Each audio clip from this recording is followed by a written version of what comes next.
should there be an upper age limit for political candidates? I got this from a viewer a while ago, and I've been meaning to talk about it.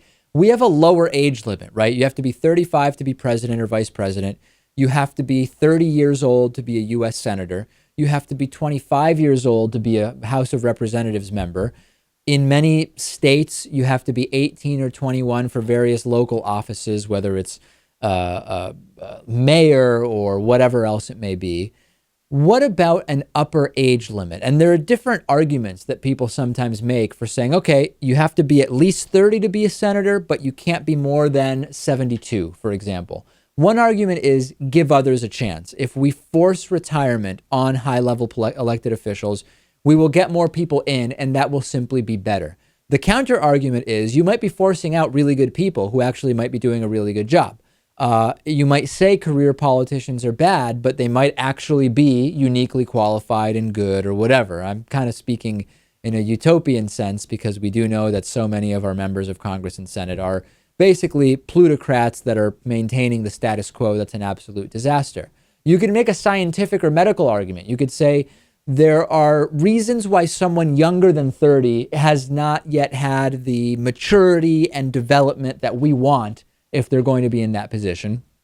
And at the same time, there are changes in the human brain with regard to cognitive capacity and learning ability after a certain amount of time.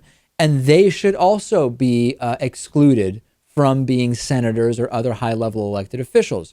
You could argue that that's ageism, a form of discrimination, in the same way that you could argue that 30 as a lower limit is discrimination, unless you can actually back it up with medical science, maybe. But no question, it would be very, very controversial. What do you think about all this, Lewis? I don't think that an upper age limit would be necessary. I think the lower age limit, yeah, that makes sense.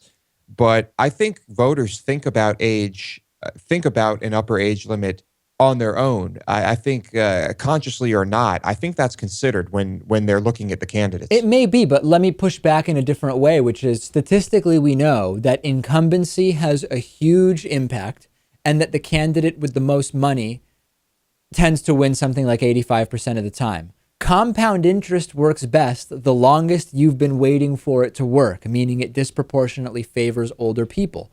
If you combine that with the power of incumbency, could we not see a really concerning situation there where money and the fact that someone is already in office become the primary drivers for their reelection, and maybe voters are blind to what you're saying?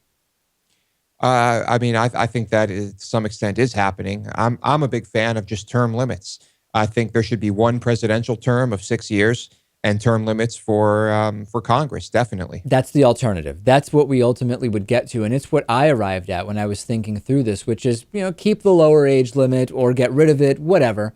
Forget about an upper age limit for now, but let's just have term limits. You can serve X number of terms in the House or Senate. That doesn't preclude you. Being in the House doesn't preclude you from being in the Senate, and vice versa. You can be there and then still be president, but we have term limits that eliminate these long-term career politicians. And that would resolve this issue of the age limits, at least to some extent, because you might have someone who you feel is too old or too young to be effectively serving, but at the most, they would only be there for the amount of time that's allotted based on term limits.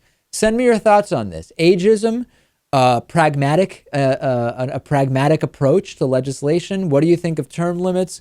A lot of possibilities to consider here. And maybe your position is, let's just keep things exactly the way they are now. I don't want to change them at all. On today's bonus show, I will have a beer review, as will Lewis. We will talk about Korean eating broadcasts, a new fad in South Korea, and severe drought in Sao Paulo. It is not only the U.S. that is having water problems. All of that and more on today's bonus show. Go to davidpakman.com/membership to sign up today.